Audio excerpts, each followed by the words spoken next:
Welcome back to the channel. This is Bergens, and bringing you TTRPGs Episode 1 GM Talks Part 2. If you haven't seen Part 1, I'd recommend going back because this continues on from there. Enjoy. Before going ahead with the video, I will warn that we are a bunch of mature, older gentlemen hanging out, having a talk, and just enjoying our time. Sometimes we let loose with what we say, and if you get offended, just stop watching from now. I'm also like you. I spend far too much time on the maps, even though they look rudimentary. But I'm always adding those like logical points: a kitchen, a bathroom, like you say. I think it helps. It's playing The Sims with battle maps, basically. I've got a quick question for you both, though. Right, planning or improvisation? What kind of GM are you? I would say I'm a bit of both. I do plan, but I don't plan details. I plan, let's say, main encounters or main, I would call them scenes.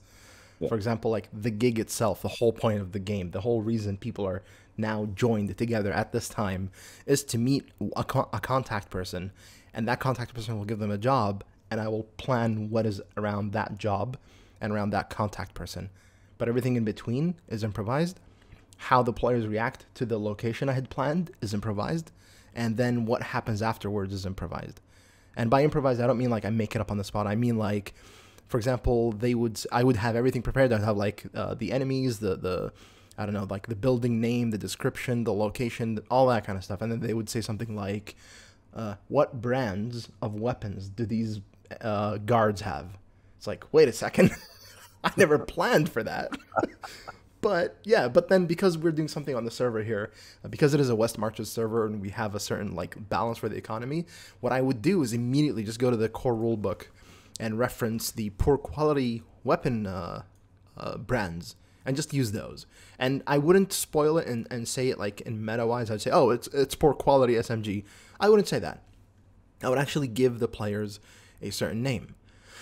Now, I would like to... I don't know if we're allowed to say names from the book or stuff like that, but an example would be something like, and this is totally like public knowledge, like an Arasaka Minami 10. Like, that's like an excellent quality weapon SMG, right? Because Arasaka is like a big, well-known company and everything related to the Cyberpunk. Or like a Militech Minigat. Like, that's just a standard quality SMG, but when I said it to you now, there's more chance than not that you didn't know that that was a standard quality SMG. So it keeps it in lore, keeps it in the world. They asked for a brand. They didn't say what kind of weapon quality they're using. You know, out of character, they could say, oh, I don't know that from the book. Could you tell me what kind of weapon that is? Sure. But like in character, they're just like, oh, what kind of brands of weapons are they using? And I said it. And there was a purpose for that. They wanted to see if those guards were of a special military group or like security group or whatever. So it didn't matter the quality, like the meta information. What the name mattered. And that's it. And it came into play and it was done. That's the kind of improvisation that happens. And I enjoy it. And it's there in the book. And I could reference something. And it literally took me like a few seconds finding it like I did now. And they enjoyed it. I never thought about it ahead of time. And it made sense for them in the world at that time.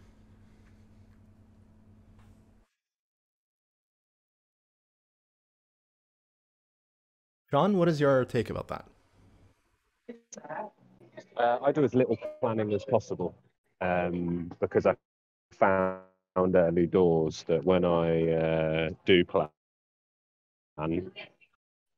it kind of feels a bit fruitless, especially when playing with strangers on the internet. There's a big difference between playing with people that you know, people that you can predict, people that you maybe have played with for a long time, that you can say, so-and-so is probably not going to like this NPC and is probably going to give him a slap. Versus just going, I have no idea who's going to show up to my gig. That being said, I do try and present a problem and have at least 2 or 3 plans, quote unquote, or ideas for how that problem would be solved. Sometimes I do that better than others. Hendrix put up a great little post about it was a post about not planning your gigs, and it's a short read. The more you plan with a GM, that you're not going to tell the story, And you can't do that when you've got every inch of it planned. You've got to give them the freedom as a GM just to go, yes, okay, we'll do that. For example, the other day, we're in a gig where someone goes, is there roof access?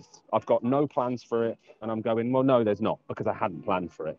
And then I looked at the problem that I had presented with them, and roof access makes a lot of sense. So it's important just to go, actually, yes, there is roof access now. I've just thought about it. I think if you've planned all parts of it, you lose the improvisation nature that I think is required to run a game like this. Yeah, absolutely. Yeah. Absolutely. So, just as important as role playing is, I think it is also important to be able to improvise on the spot and respond to certain situations. Now, I do have to say that there's a huge difference between improvising, something that naturally gets generated based on the actions of the players and what you had prepared. There's a difference between that and making up stuff on the spot that maybe doesn't make sense and is sometimes jarring. And I feel like the GM has to be able to understand the difference between those two things before going ahead and saying, oh, I'm going to improvise this gig, you know? Yeah, I tend to wing it a lot. Like, although I spend lots of time on battle maps, that's why I build them so big usually, because then it's like, okay, right, I know what's in the area. So now if they go off piece, if they do something that, you know, is completely, you know, it's not what I thought we were going to do, whatever, there's room for it to happen. If you know what I mean, like it's not like trying to, it's kind of giving me like a cushion to improvise in, because they might go, all right, we're going to go in this bar that's like just outside, like just near the warehouse where we're meant to be going. And it's like, okay, well, I've got that bar ready. You know what I mean? I've got that. I can give them room to do what they want because I've prepared that in that sense. But like in terms of actually, right, okay, this is what you're going to be doing today. I've like kind of a rough idea. Like there might be like, oh yeah, you need, like there's this person who's asked to talk to you. But if you decide to ignore him, or if you like take like instead of going the direct route, you take like the 6 sessions later route, where, you know, we're not going to actually get to talk to him for another 2 months. That's cool. Let's go with it. Let's get control. I make a lot of stuff up on the spot. You know, sometimes it takes a little bit of frantic kind of thinking. But no, I kind of enjoy more improvising because, like you say, it's like making stuff up on the spot lets the players kind of play the game instead of like playing a video game where there's like one linear route. Exactly. That is important for me personally. That's what distinguishes a good TTRPG from, or you know, a good session with a GM from just like a boring session or a thing I don't want to play, whether it's TTRPG or a video game. One of the things that drew me towards certain video games that were greatly advertised to be, you know, open-ended and story-driven, which then ended up to be a bust, was the fact that they made it seem, they advertised it, where it's open-ended and you can have like player agency, player choice allows you to completely change the world and change the outcome. But then sadly playing the game, it seemed very restricted and linear, and whatever you did, in the end it came out to the same result. And that drew me off the game itself. Like I played the game, I beat it once, I tried to beat it again, and I was seeing more of the same thing just repeated in a different way. Or even if I took different life paths, ultimately it came to the same goal. And that kind of disappointed me and drew me off, and I haven't touched the game since. I think that's it. I do think that's sometimes an illusion of choice with Video games? with video games, because especially because they have to have an endpoint at some point, you know what I mean? Unless it's like a perpetual MMO server where, but even then you still need level progression and stuff like that. I think it's like one of the ones with one of the things I do like about Cyberpunk is that it's a lot more of a slow burn. Yeah. You know, it's not likely that unless you're in a campaign for a long time, you're not likely to become like a god, you know what I mean?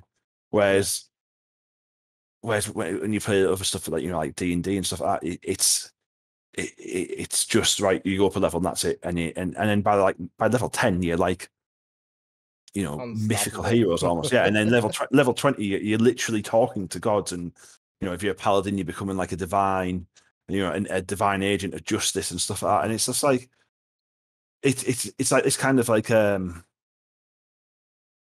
almost like super, well, yeah, like with comics or superhero movies, for example, it's like once the Avengers have saved the world, well, they've saved the world now. Now where do you go from there? Now what's the next? How long is it before you like the next threat is another world-ending threat type thing? There's no like it's kind of hard. It kind of makes it hard to bring it back down to like some kind of like rather than like a big massive set piece, something like that feels a little bit more intimate. If you get what I mean. Yeah, absolutely.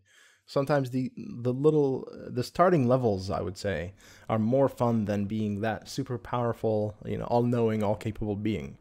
And a lot of times when I played, as I said, I ran Dungeons and Dragons for 5 consecutive years as a dungeon master. We played 1 year and maybe a few months of one campaign, but then we restarted the characters. We like almost did a reset and did a module. But it was the same people. It was the same like characters. They had the same background knowledge. They had the same experiences. They shared the same stories. But they were back at like level 3 instead of having reached like level 15 or whatever. And they enjoy that much more. People like players that I had played with and DM'd or GM'd for enjoy that little bit of like difficulty. Okay, I'm facing against one very weak or 2 very weak enemies, whatever they could be in whatever world we're talking about. And they're basically like you just throw them at a group of party members and they would just run through them easily. But when they're at low levels or starting levels and whatever TTRPG you're talking about, it becomes a challenge. And that is, I notice, is much more fun to them than them being all powerful and having to face against like this one big bad evil person or like a world ending event, as you said. Yeah, I mean, it sounds like I'm slating D&D, and it's not. 100% love playing a half-orc barbarian. Smashing a big, massive accent in people's faces is great. Absolutely. But I do feel like it's like I think there's like more and more people like people talk about like in, for example, say online video games where there's a meta, there's a build that is like the best build type thing, and then it it shifts and changes. People start talking about like D&D, like okay, we're going to build this, we're going to build that. It's like, well, you're building a mechanical construct rather than building a character. I know that the one like you can like it doesn't necessarily exclude the other, but when people start I'm okay, right, what can I do? I want to go 10 levels of paladin and 10 levels of warlock, for example, so I can use charisma as my main stat. And you're like, well, where's the flavor in that? Whereas if like one of the first things I said to my players for Cyberpunk RED is that don't sit there and go, what does the party need? Don't look at the skills and go, right, what skills do I like? What skills are going to be the most useful? Build a character that you want. If you want to be garbage at guitar, put 2 points into play instrument. Yeah.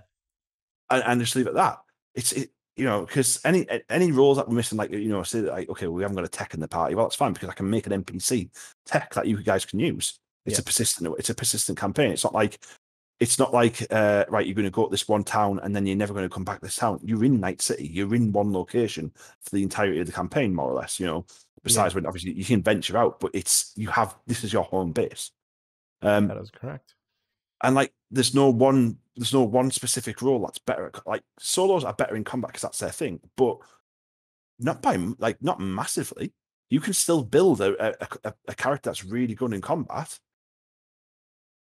even if you like look at. I think there's one of the players on the server who's a med tech, but absolutely destroyed everybody with all like the martial arts choices that she'd made. Definitely. There we go. Started that up again. Awesome. Right. So, as you just said, that it's not always just about having a really strong combat-oriented character, and then you could play whatever you want, like the med tech being really good at martial arts. That's amazing. That's clever, and it's a different mix of things. We had a gig a couple of weeks back, if I recall correctly. We run a lot of games on the server. We run like anywhere between 3 to 5 games a week. Sorry, a day. Wow, I wish. I run 2 to 3 games a day sometimes, but that's a different story. But yeah, we run like a lot of games a week, and a couple of weeks back, one of the earlier games we had 2 fixer characters who were absolutely not combat oriented, to the point that one of them had a really low move stat, which means that he cannot move a big distance per round, and it would take him forever to get from one place to another and to reach his friends and to take action. He completely not combat oriented at all, these 2 guys. And they had one person who was combat oriented, and then one person who was more of a tech kind of guy, so he couldn't really do a lot of combat and wasn't really good at talking, but was capable of like repairing things. And they did an amazing job in the gig they ran because they needed those like silver tongue skills, basically. Their trading skills. They were able to convince a group of gang members to help a group of nomads to supply something and then help defend the cargo. And the tech played an important role in repairing the vehicle that they were using to transport the cargo. And it just came together beautifully. And their roles did a lot, did a lot of the heavy lifting, even though they were absolutely not combat roles.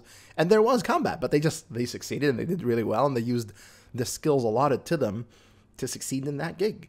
And it's just about being clever and knowing how to use your class or your skills or whatever, speccing towards that. Yeah, I mean, I've got a solo in my home game whose his entire backstory is that he used to run with a rodeo. So no training at all with guns, nothing put into call it any of the ranged weapon choices, nothing put into martial arts, nothing put into melee weapons. It is just fists, just brawling. I was like, I 100% respect that, because even though he could like min max with his like massive high, his body and his reflex and his dexterity and everything, he's just like, no, I just brawl, I just fight. I'm like, I've got so much time for that. To the point where they would, like, I did like a little kind of introductory session with them, and they had to go to a firing range, and this guy was just like, do what? I can't even do anything. So he just picked up the shotgun and threw it at the target instead. And I was like, yeah, you know what? I'm down with that. I love that. I've got all the time in the world for characters who are you make your, like, you spend your improvement points or you level up based on what your character to do, rather than like, okay, what's going to get me the next mechanical benefit. Exactly. The more you think of your character as a personality, the more fun you'll have with it. And you would then be able to invest your skill points. You would kind of have a better path planned out for you, as opposed to just like, let's go full on really good with handguns and that's it, and basically be nothing else. Right. So here's another topic I kind of wanted us to discuss, and I won't take up too much of your time. I've already taken up nearly an hour, so just another like 10-15 minutes, and then we should be able to call it. Oh, mate, I don't be careful, because I'll just end up monologuing, mate, about heroes' journeys and cinematic gameplay and everything. Yeah, absolutely, have at it. I mean, that's the whole point of these discussions, is to kind of like go over different mechanics, how we run things, and what your opinion is as a game master. So one thing I noticed that a lot of people had different opinions on, and everybody has their own approach towards, is how to balance the enemies that you're bringing up against your players. Where do you stand on that? And by the way, anybody in the audience, you're more than welcome to hit that little hand symbol, hop in to share, give your feedback, let us know what you think, and then we'll just discuss around that. So I think, and this is kind of like a sweeping generalization. It's not just kind of specific, but I feel like because we play a lot of games on a West Matches server, and because there's a lot of high turnover. I do feel like sometimes games end up more combat orientated, just because of the nature of, you've got X amount of time, you're playing with a bunch of strangers, like not strangers, but people you don't, it's like you can have a different party each week. So I do feel sometimes they do end up more combat orientated. So you do have to up the difficulty, because people maybe build a little bit more for combat than they do for role playing, just because of the nature of a West Matches server. Whereas in my home game, I don't mind too much. I mean, I use the basic like booster gang stat body from the boost stat block from the core rulebook, and but I just give them lead pipes, and they absolutely destroyed two the netrunner and the fixer, who got separated from the group. Mm-hmm. And we're kind of built, like you say, like built for built around a personality rather than built around a mechanic. Yeah. And these lead pipes destroyed them. However, they were then pulled out of the fat by the solo, who came in like fists swinging. Nice.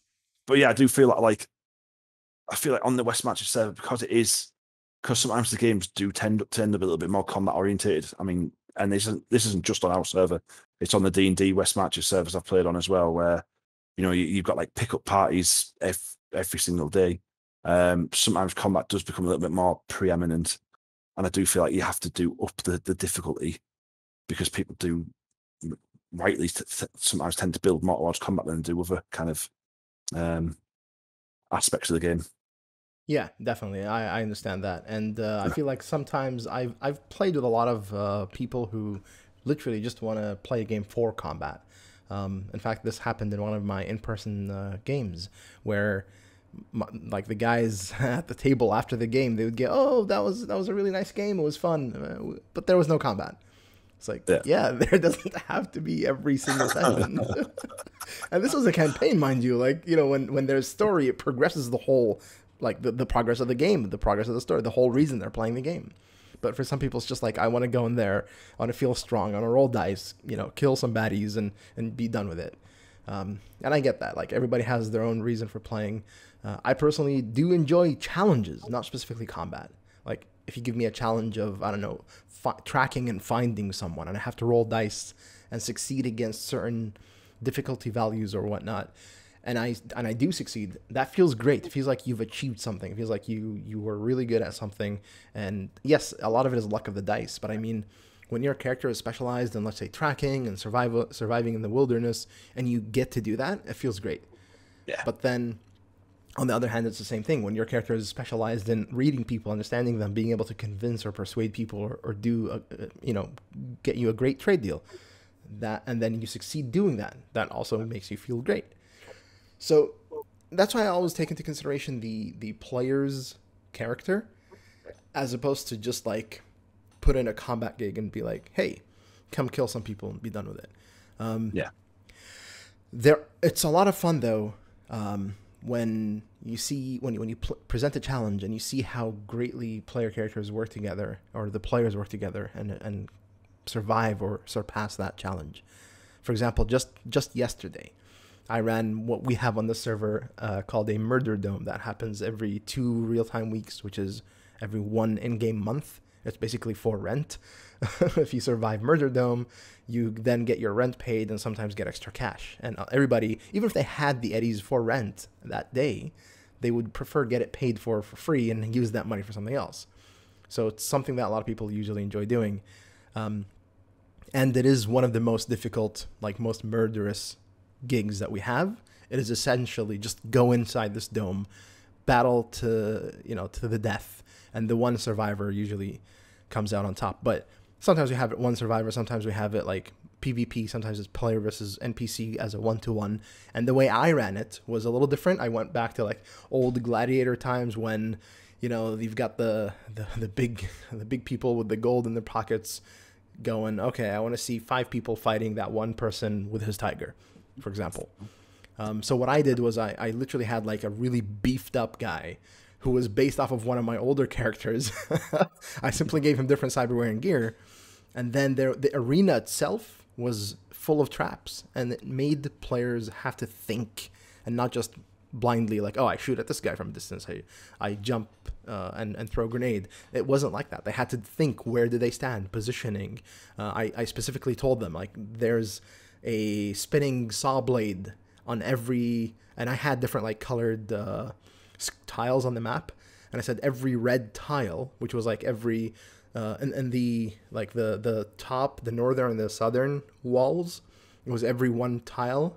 One was red, one was blue, one was red, one was blue. But on the eastern and western walls, on the western one, it was 2 tiles in the middle that were red, and that's it. And then on the eastern one, it was 2 that were on the far ends. So basically, those worked kind of like together to help kind of like almost trap players into a certain space, and they had to be aware of their environment. And there was one time where the characters were like essentially trapped in the middle, and they were hiding behind cover, and they thought, okay, we're hiding behind cover. There was a fire that was like encircling the arena and slowly closing in, and it like made the place smaller and smaller. So they had to go in the middle, and they thought, okay, we're safe in the middle. The fire's not expanding. I specifically had different colored tiles in the middle to represent that there is no room for the fire to appear. And there was a small piece of cover, and the enemy, the beefed up guy that I had, was shooting at a short range flamethrower. So he was like managing the battlefield essentially. And I wanted it to be based mostly around the traps and like the clever tactical movements and whatnot. So the players thought for a moment like, whew, we got a breather. There's no fire coming in here. We're safe. And then boom, saw blades start appearing and coming at them because they had forgotten about them from like the previous few rounds. And that was and exactly how you laughed. Everybody, even the players themselves who were stuck in that situation, found that interesting and funny, and it was like an oh damn moment. You know what I mean? Yeah. So when you get that feeling, that rush, whether as a player, whether as a GM, whatever, that's fun. You know, like, oh snap, how did I miss that? And it just like you react properly. And with that reaction, that moment that you're so invested, and it becomes like that oh snap moment or oh damn moment kind of thing. It allows you to feel like you're connected to the world and you care, and it just makes it that much more fun. Oh, definitely. Yeah. Just go back to what you said about like teamwork and combat stuff. I do like. I know you're a fan of it, but like environmental kind of factors on the maps as well, and kind of strategy for me is like it can make an encounter 10 times harder. Like, so I had it where there's a party going through a narrow dungeon and they got ambushed from behind and from the front by guys with shields. And then behind the guys with shields were guys with pikes. So you've got like these really strong defensive characters on the front line. And then behind them is these guys with pikes, like kind of poking over the top. And then spellcasters at the back chucking spells over them. And the party like, well, how do we get out of this? I was like, you've got to fight your way out, or you've got to figure something out. You know what I mean? It's like, and that wasn't like it wasn't a massively kind of on paper it wasn't a hard encounter, but when you start throwing in strategy and tactics like that, or and kind of like terrain layout as well, it just brings it to a whole other. I think it just takes it to a whole other level, and I think it makes it better for players as well, because it's like now it's like, oh, we've not just got to think about what this guy's doing. You've got to think about your positioning and everything. Where you are, it just adds like a whole other dimension to combat in games. Exactly. It literally turns up the heat. Yeah, literally. Speaking of which, I had one gig a few days ago, actually, where the players had to go just gather information about a specific dock that was a ways away from where they started their mission. The first problem they encountered was, okay, none of us know how to ride a sea vehicle. And the solution was simple. Essentially, the person that gave them the mission told them, okay, I can take you there, but I'm not getting anywhere clear or near that place. Like, I'm going to steer clear from it. You guys will have to maybe swim the rest of the way. And they were fine with it. But here's the catch. In the book mechanics of Cyberpunk RED, swimming is double your movement cost, essentially. So if you can move on foot 16 meters per round, you can now only move 8 meters, which is 4 squares, essentially, 4 tiles on the map. And that just that completely changed the dynamic of the game.